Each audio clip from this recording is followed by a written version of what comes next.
Hello everyone, it's Helen here with Health with Helen. Thanks for joining me. Today we are going to talk about all things reflux. We are going to talk about the 48-hour Bravo pH study, and if your doctor's ordered one of these, they are checking to see if you are suffering from acid reflux or checking to see if you are a good candidate for any acid reflux surgical procedures.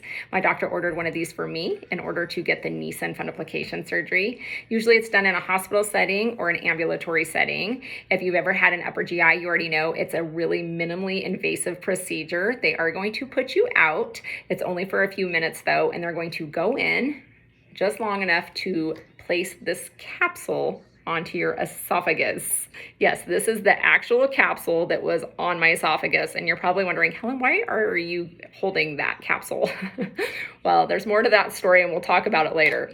However, they implanted that capsule right there, and what it does is for the next 48 hours, they are going to monitor the acid from your stomach coming up. They're going to monitor the pH balance, and they're also going to monitor the frequency of it. And so they're going to be watching for 48 hours, but they're also going to give you some homework because they're going to want for 48 hours you to document every single thing that you put into your mouth, from food, drink, gum, you name it. If it goes into your mouth, you are to document it on that piece of paper, the time that you put it in your mouth, and then how you felt after you consumed it. So after you ate, after you drank, they're going to want to know, did you have reflux? Did you feel fine? And then you're to document that as well.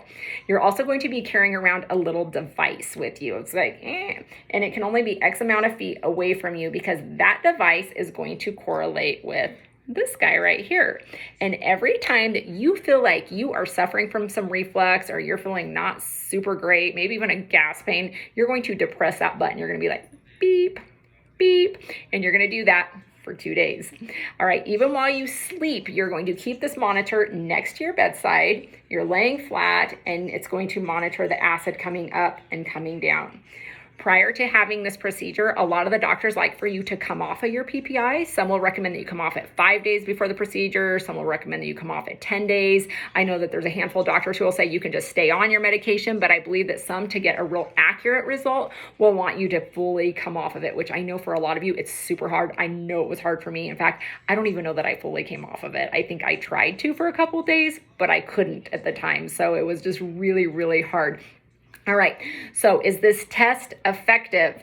Well, I know that a lot of people have had great results with this test. For me, I did not get the results I was looking for with this test. This is interesting. So I'm super glad that we do a lot of tests prior to, so that you can do a checks and balances system. So you can say like, okay, she had reflux here, maybe not so much here. So that way they can kind of look at all of them as a whole, or at least you would hope that they would, because you will bring this monitor back in after the 48 hours to the doctor's office. The doctor will look it over and they'll call you probably within about 5 days and give you the results. My doctor called me and he said, Helen, I'm not seeing here that you are suffering from acid reflux. And I'm just like, what? This was the final test that I had to take prior to getting my Nissen fundoplication surgery. And I was dealing with severe reflux, for over 4 years. And so I had already had upper GIs, lower GIs, colonoscopies. I had dilation in my esophagus because of strictures, which is scar tissue. I had had the esophageal manometry. I had had the gastric emptying studies. Here we are having this. And it's just like, it had completely consumed my life. And this was the last test before this surgery. And you're just like, I'm not seeing that you're having reflux. And so I don't really know what we're going to do here. More or less saying, we're not going to do the surgery. And I was just like, what? Wait, okay, so if you watched any of my other videos, you already know this is the moment right here, right, real time, where I decided I had to be my own advocate because I was not willing to accept that. I was like, absolutely not. And so I started making calls, and ultimately I ended up leaving state. I ended up going to Colorado, met with doctors there, a surgeon there, had some more tests, ultimately for them to say like, what has taken you so long? Why have you not had this surgery sooner? And so I was so happy because they went back through all my documents. They seen it firsthand what was going on in there. And they're just like, yes, you need to have the surgery. And, I really genuinely believe that I was hand delivered there, that God was just like, gave me a new fresh set of eyes. That's where I needed to be. Ultimately, that's where I had the surgery anyway. So, he knows how to place us and how to get us to where we need to be. And so I'm so glad he did, because in 2015, I had the Nissen fundoplication, and it has been a game changer. It really genuinely changed my life. And so I'm so glad I did not give up. So don't give up. And if any of your tests come back a little bit inaccurate, don't stop there. keep looking, keep talking to different doctors. But if I had stopped at that point, said, oh, I didn't have acid reflux on that test, so I guess it's like I really genuinely don't know where I would be today. Now, again, I'm sure a lot of people have had really great results with that test. For me, you know, bodies are different. It could have just been 48 hours where my body just didn't have a lot of reflux. And I was really babying myself anyways, because what they want you to do during that 48-hour period is eat just whatever. They want you more or less to go wild. In fact, that's what my doctor said, just like eat whatever you want to eat. Well, at that point, 4 years in, I was so strict because anytime that, you know, you splurged on anything, you could almost feel like you were having like a heart attack. I mean, if you're an acid reflux sufferer, you know what I'm talking about. You may have even been to the emergency room a time or two thinking I'm having a heart attack, only to find out you're having acid reflux.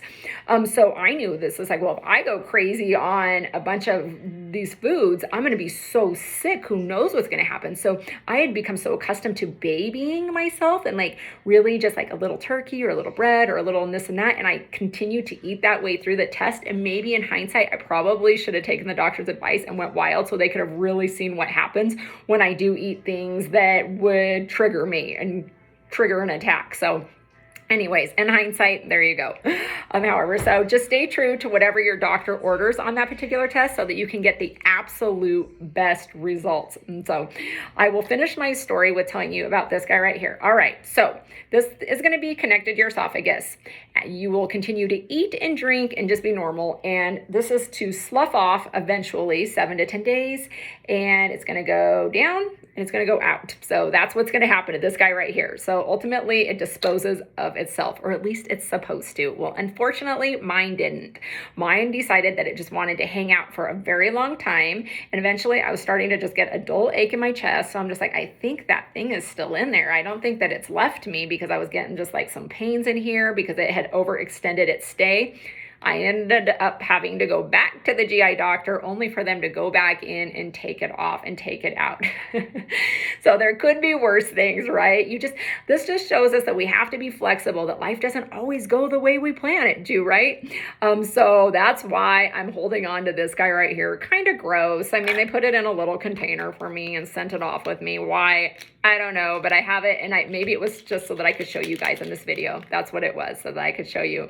I was always convinced that maybe the little device that was on the inside of here was maybe just a little tiny round thing. Well, now we know it's not tiny and it's not round. So, but I wish you the best of luck. If you have any questions, acid reflux related, please shoot them in the comment section. I have been getting a lot of responses on some of my other videos, which I'm so happy to answer, because it's just like, it encourages me to encourage you, because I know what it feels like and I have been there and I've lived it. And so if I can help you at all with anything, like I said, I have struggled with reflux for many, many, many years. So I'm a seasoned vet in this area, and I would absolutely love to help you if possible. So thanks for watching this video, and I hope that you have a great day.